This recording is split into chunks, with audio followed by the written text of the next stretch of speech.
یہ national audio library for the blind کی آواز ہے۔ کتاب کا نام میرے خواب ریزہ ریزہ، مصنفہ ماہا ملک، آواز نایاب رشید۔ زینب ٹرے اٹھا کر کچن سے نکل آئی۔ احسن اور فرخندہ آپا خوشگوار موڈ میں کسی بات پر ہنس رہے تھے۔ ہاں بھائی زینب، کیا وعدہ کیا تھا تم لوگوں نے مجھ سے؟ فرخندہ آپا نے مسکراتے ہوئے اسے مخاطب کیا۔ کہتے تھے ہر دوسرے دن آپا سے ملنے آیا کریں گے، یہاں 6 ماہ ہونے کو آئے ہیں، پلٹ کر پوچھا بھی نہیں کہ آپا جیتی ہے یا مرتی ہے۔ میں نے کہا آپا اب بات دوسری ہے، اب آپ قرض خواہ اور ہم قرض دار ہیں، اب تو ہم چھپتے پھریں گے نا آپ سے، کیوں زینب؟ احسن ہنس رہا تھا۔ چل ہٹ شریر کہیں کا، آپا نے ایک دھپ رسید کی۔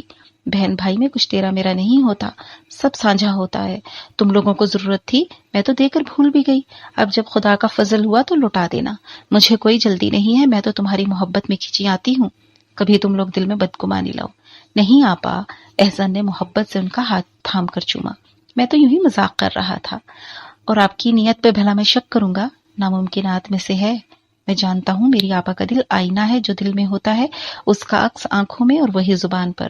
پھر بھی آپا قرض تو قرض ہوتا ہے نا، بہت جلد آپ کی رقم لٹا دوں گا، بہت کنجوس ہو گیا ہوں اسی فکر میں، زینب سے پوچھ لیں بے شک۔ بہن بھائی کا یہ حد درجہ التفات زینب کو نہ جانے کیوں بے حد ناگوار گزر رہا تھا، جیسے دل پر کسی نے کھولتا گرم پانی ڈال دیا ہو۔ اسے ان دونوں کی گفتگو بناوٹی اور اوپری محسوس ہو رہی تھی۔ ہو گیا ہوں سے کیا مطلب؟ وہ رکھائی سے بولی۔ سخی کسی زمانے میں تھے آپ، میں نے تو اول دن سے ہی آپ کو ایسا پایا ہے۔ احسن اور فرخندہ آپا یکدم خاموش سے ہو گئے، دونوں ہی نے اس کے لہجے کی تپش اور بات کی گہرائی اور سنجیدگی کو محسوس کر لیا تھا۔ نہیں خیر، پھر فرخندہ آپا قدرے خوشگوار انداز میں بولی، میرا احسن کنجوس نہیں ہے اور تمہیں تو بہت چاہتا ہے، تمہارے لیے تو اس نے ہمیشہ دل اور ہاتھ دونوں کو ہی کھلا رکھا ہے، تمہیں تو مذاق میں بھی ایسی بات نہیں کہنی چاہیے۔ میرا احسن، زینب کو مزید کوفت ہوئی تھی۔ وہ پلک جھپکنے میں زینب کو کونے میں کھڑا کر دینے کی ماہر تھی۔ آج اسے نہ جانے کیوں بات بے بات غصہ آ رہا تھا۔ وہ خاموشی سے چائے نکال کر دونوں کو کپ پکڑانے لگی۔ تیسرا کپ بھر کر اس نے ادھر ادھر دیکھا، یہ صوفیہ کہاں رہ گئی؟ فرخندہ آپا نے بھی اسی احساس کے تحت پوچھا جو یکلخت زینب کو ہوا تھا۔ پتہ نہیں، وہ کھڑی ہوئی دیکھتی ہوں۔ وہ کمرے سے نکل کر کچن تک آئی۔ صوفیہ تب تک برتن دھو کر جگہوں پر رکھ چکی تھی، ڈسٹر سے سلیب کی صفائی کر رہی تھی۔ یہ کیا کر رہی ہو صوفیہ؟ اسے واقعی حد درجہ حیرت ہوئی۔ مجھے شرمندہ تو نہ کرو۔ ارے نہیں، وہ ہنس دی، تھوڑا سا کام ہی تو ہے، کون سا پہاڑ توڑ ڈالے میں نے؟ پھر آپ کی طبیعت ٹھیک نہیں، ہم لوگ آ کر آپ کے سر پر سوار ہو گئے۔ تم پلیز اندر آؤ، چائے ٹھنڈی ہو رہی ہے، انسان کی طبیعت ٹھیک ہو یا نہ ہو اپنے گھر کا کام کرنا ہی ہوتا ہے، تم نہ آتی تب بھی یہ سارا کام مجھے ہی کرنا تھے۔ صوفیہ کچن صاف کر چکی تھی، ڈسٹر ایک طرف رکھ کر سنک میں ہاتھ دھونے لگی، پھر اس کے ساتھ اندر چلی آئی۔ چائے کے برتن سمیٹ کر زینب نے احسن کی طرف دیکھا تھا۔ بات سنے، کیا پکاؤں؟ احسن نے 1:45 بجاتی گھڑی کو دیکھا اور عجب سے انداز میں مسکرایا۔ آپا کے ہاں دوپہر کا کھانا 12 بجے کھا لیا جاتا ہے، تم تو انہیں 3 بجے تک ہی کھانا دے پاؤ گی۔ میں پوچھ رہی ہوں پکاؤں کیا؟ اس نے بظاہر ٹھنڈے اور سادہ لہجے میں پوچھا۔ آلو قیمہ بنا لو، اس نے اپنی پسندیدہ ڈش فوراً بتا دی۔ چاولوں میں گوشت ڈال لو یا مٹر، ساتھ لوکی کا رائتا، تھوڑا کسٹرڈ بھی بنا لو۔ ارے ارے احسن میاں، بچی کی حالت کا کچھ خیال کرو، فرخندہ آپا فوراً بولی تھی۔ زینب بیٹا، تم بس سالن بنا لو، روٹیاں صوفیہ ڈال لے گی، اتنی گرمی میں کوئی ضرورت نہیں کچن میں گھسے رہنے کی، بلڈ پریشر بھی لو ہو جاتا ہے، بس فٹافٹ کام نپٹا کر بیٹھو پنکھے کے نیچے۔ ان کی دلجوئی سے زینب کی طبیعت پر کوئی خوشگوار اثر نہ پڑا تھا۔ وہ خاموشی سے اٹھ کر کچن میں چلی گئی اور جو ڈشز احسن نے گنوائی تھی ان کی تیاری کرنے لگی۔ اسے احساس ہو رہا تھا کہ احسن جان بوجھ کر بار بار اسے ذلیل کر رہا تھا۔ فرخندہ آپا کو تو خیر وہ کسی خاطر میں لاتی ہی نہیں تھی، لیکن صوفیہ کے سامنے اپنی سبکی کے احساس نے اس کے اندر جیسے آتش فشاں کا منہ کھول دیا تھا۔ لائن اب پیاز میں کاٹ دیتی ہوں۔ صوفیہ نہ جانے کب اس کے پیچھے چلی آئی تھی۔ صوفیہ پلیز مجھے شرمندہ نہ کرو، میں اپنا کام خود کر لوں گی، برائے مہربانی اندر جا کر بیٹھو۔ اس کے لہجے میں ایسی بات ضرور تھی کہ صوفیہ ٹھٹک کر رہ گئی۔ اچھا، پھر بھی وہ مسکرا کر شیریں لہجے میں بولی، جیسے آپ کی خوشی، میں آپا کے پاس ہی بیٹھتی ہوں۔ زینب کو لمحہ بھر کے لیے اپنی رویے کی بدصورتی کا احساس تو ہوا، لیکن پھر وہ سر جھٹک کر جلدی جلدی پیاز کاٹنے لگی۔ احسن نے ٹھیک ہی کہا تھا، اس نے ٹھیک 3 بجے کھانا میز پر چنا تھا، لیکن چیزیں زیادہ تھی اس لیے دیر بھی زیادہ لگی۔ دوپٹے سے چہرے کا پسینہ خشک کرتی ہوئی وہ کمرے میں داخل ہوئی تو چند لمحوں کے لیے ٹھٹک کر رہ گئی۔ احسن صوفیہ کو نہ جانے کیا بات بتا رہا تھا، وہ چہرے پر مسکراہٹ اور دھنک کے 1000 رنگ بکھرائے بغور اس کی بات سن رہی تھی۔